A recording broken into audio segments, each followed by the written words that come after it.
আসসালামু আলাইকুম রহমতুল্লাহ। সুপ্রিয় দর্শক, আপনারা অনেকেই বোর্ডিংয়ে যে বাচ্চার বিষয়টা, আপনারা অনেকেই জিরো বাচ্চা পালতে পারেন না, সেজন্য আমরা আপনাদের জন্য বোর্ডিং করি আর কি। আপনারা চাইলে আমাদের কাছে বোর্ডিং বাচ্চা নিতে পারেন। আর সেই বোর্ডিং বিষয় নিয়ে আজকে আপনাদের সাথে আলোচনা করব যে আমাদের বোর্ডিংয়ের যে পরিবেশটা, কিংবা আমরা কীভাবে বোর্ডিংটা করি, কী ওষুধগুলো ব্যবহার করি 15 দিন, কিংবা এই 15 দিন আমরা কীভাবে বোর্ডিংটা করি, আমাদের পরিবেশটা কীভাবে রাখি, এইসব বিষয় নিয়ে আজকে আপনাদের সাথে আলোচনা করার চেষ্টা করব ইনশাআল্লাহ। তো দর্শক, যারা আপনারা বোর্ডিং করতে পারেন না, কিংবা বোর্ডিং করতে যাদের কাছে কষ্ট মনে হয়, কিংবা যারা বোর্ডিংটা সম্বন্ধে কম ধারণা, তারা চাইলে কিন্তু সাদিয়া হাঁসের খামার যোগাযোগ করতে পারেন। আমাদের কাছে কিন্তু বোর্ডিং করা মাল আপনারা পাবেন। আর বিশেষ করে বোর্ডিংয়ের যে সময়টা, যেটা বরাবরই আমরা বলি, বোর্ডিংকালীনটা বিষয়টা যারা নতুন তারা কিন্তু বোর্ডিংটা করতে অনেকটা হিমশিম খায়। এই সময় অনেক বাচ্চা ঝুঁকিপূর্ণ থাকে। তো যারা যেহেতু নতুন আপনারা, কিংবা অল্প বাজেটে আপনাদের বেশি টাকা নেই যে আপনি বড় হাঁস দিয়ে শুরু করতে পারেন, সেই জন্য আপনি কী করবেন, আপনি বোর্ডিং করা মাল নিতে পারেন। আর সাদিয়া হাঁসের খামার থেকে সবসময় আপনারা জানেন যে বোর্ডিং করা মাল আমরা বিক্রি করি, সারা দেশে আমরা বোর্ডিং করা মাল কিন্তু বিক্রি করি। আপনারা চাইলে আমাদের কাছে নিতে পারেন। আর বোর্ডিংকালীন সময় আপনারা কীভাবে করবেন, কিংবা বোর্ডিংটা কীভাবে করবেন, সেই বিষয়টা যদি আমরা বলি যে বাচ্চারা আপনারা যখন কামারটা করবেন এ গ্রেডের মাল দিয়ে করতে হয়। আর যেহেতু আপনি নতুন কামারি, সেহেতু আপনি এ গ্রেডের মাল দিয়ে এবং বোর্ডিং করা মালটা নিয়ে যদি কামারটা করেন, তাহলে আপনার বোর্ডিংয়ের সময় যে বাচ্চারা মারা যায় সেটা কিন্তু আপনার কম হবে। এই জন্য আপনাকে মাথায় রাখতে হবে, যেহেতু আমার বাজেট কম, কিংবা আমি নতুন কামারি, সেহেতু আমার বোর্ডিং করা মালটাই সবচেয়ে সুন্দর হবে, আর এটাই সবচেয়ে বেস্ট হবে।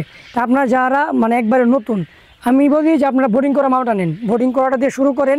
আপনারা বোর্ডিং করার মধ্যে আপনারা অনেকেই ডিমের জন্য নিতে চান, কাকি কিংবা নিতে পারেন, কিংবা যদি মনে করেন সামনে শীত আসতেছে, মাংসের জন্য নেবেন, মাংসের জন্য কিন্তু বোর্ডিং করা মাল আমাদের কাছে পাবেন। তো আমি যে বিষয়টা আপনাদেরকে বলতে চাচ্ছি সেটা হচ্ছে গিয়ে, যারা নতুন আপনারা কী দিয়ে কামারটা শুরু করবেন এই চিন্তায় ভুগতেছেন, কিংবা এই চিন্তায় পেরেশানিতে আছেন যে আমি কামারটা শুরু করব, তো কী দিয়ে শুরু করব। তা আমি বলি সাদিয়া হাঁসের খামার যোগাযোগ করতে পারেন। আপনারা চাইলে বোর্ডিং করাটা দিয়ে শুরু করতে পারেন, এটা সবচেয়ে সুন্দর হবে। দেখেন আমাদের যে পরিবেশ, আমরা যে বোর্ডিংটা করি, আমাদের বাচ্চার গুণগত মান, কোয়ালিটি ইনশাআল্লাহ দেখতে পাচ্ছেন আপনারা। আমরা সবসময় চেষ্টা করি এটাকে প্রতিদিন বাচ্চাগুলোকে বাইরে রেখে যেন আমরা কুলা পরিবেশে কিছু সময় রাখতে পারি।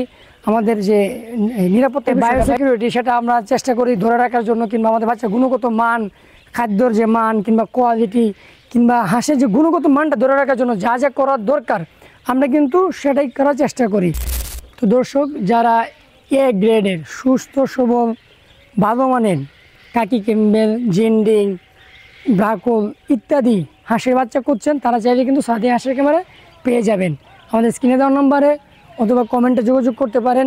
এছাড়াও হাঁস সম্পর্কে আপনার হাঁসের যে কোনো বিষয়ে যদি তথ্য, কিংবা আপনার বড় হাঁস যদি নিতে চান, কিংবা ছোটো বাচ্চাও যদি নিতে চান, আপনি যেটা নিয়ে কাজ করতে চান সমস্যা নেই, সাদিয়া হাঁসের খামারে পেয়ে যাবেন।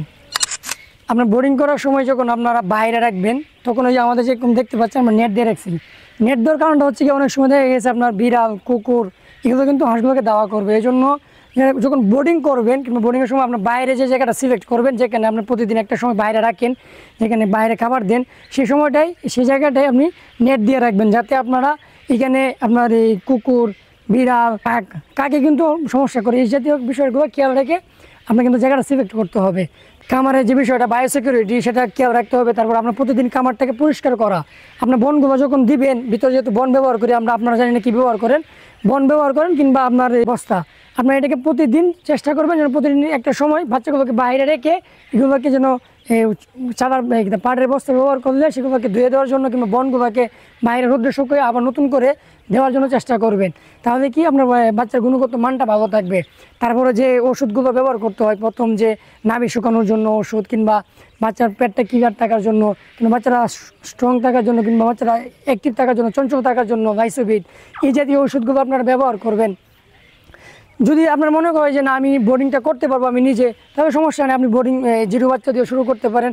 আর যদি মনে হয় যে না আমি বোর্ডিং করতে সমস্যা, তাহলে আপনি বোর্ডিং করা বাচ্চাটা নেবেন। আর যদি আপনাদের মনে হয় যে না আমাদের বাজেট ভালো আছে, আমরা বড় হাঁস নিতে চাই, তাও পাবেন ইনশাআল্লাহ। সাদিয়া হাঁসের খামার আপনারা একদিন থেকে শুরু করে, একদিনের বাচ্চা বলবেন, কিংবা 15 দিন, 21 দিন, 1 মাস, কিংবা রানিং ডিমের মুখোমুখি যে কোনো বয়সের হাঁস এবং হাঁসের বাচ্চা কিন্তু পেয়ে যাবেন। তো দর্শক, দেখতে পাচ্ছেন যে আমাদের বাচ্চার যে এখন যে বিকালবেলা আমরা বাচ্চাগুলোকে বাইরে রাখছি, এখন খাবার দিলাম, এই পানি ব্যবহার করতেছি। আপনারা যদি এরকম অ্যাক্টিভ, সুস্থ সবল, স্ট্রং হাঁসের বাচ্চা নিতে চান, তাহলে সাদিয়া হাঁসের খামারে যোগাযোগ করতে পারেন। যারা ডিমের জন্য কামার করবেন তারা জন্য যেহেতু কাকি ক্যাম্বেল চান, এখানে দেখতেই পাচ্ছেন আমরা কাকি ক্যাম্বেলটা কিন্তু বেশি রাখি, মানে কাকি ক্যাম্বেলের চাহিদা যেহেতু বেশি তাই আমরা কাকি ক্যাম্বেলটাই কিন্তু মূলত বেশি নিয়ে কাজ করি। তো দর্শক, তো এই ছিল আমাদের আজকে বোর্ডিংয়ের যে বিষয়টা। আপনারা বোর্ডিং নিয়ে যদি কাজ করতে চান, এই বোর্ডিং যদি না পারেন কিংবা বোর্ডিংয়ের বাচ্চা নিতে চান তাহলে সাথী হাসির সঙ্গে যোগাযোগ করতে পারেন। তো আপনারা যে যেখান থেকে আজকে ভিডিওটা দেখেছেন সবাইকে ধন্যবাদ জানিয়ে আজকে ভিডিও পর্যন্ত শেষ করছি। ভিডিওটি যদি ভালো লেগে থাকে অবশ্যই চ্যানেলটি সাবস্ক্রাইব করবেন। আজকে এই পর্যন্ত, আসসালামু আলাইকুম রহমতুল্লাহ।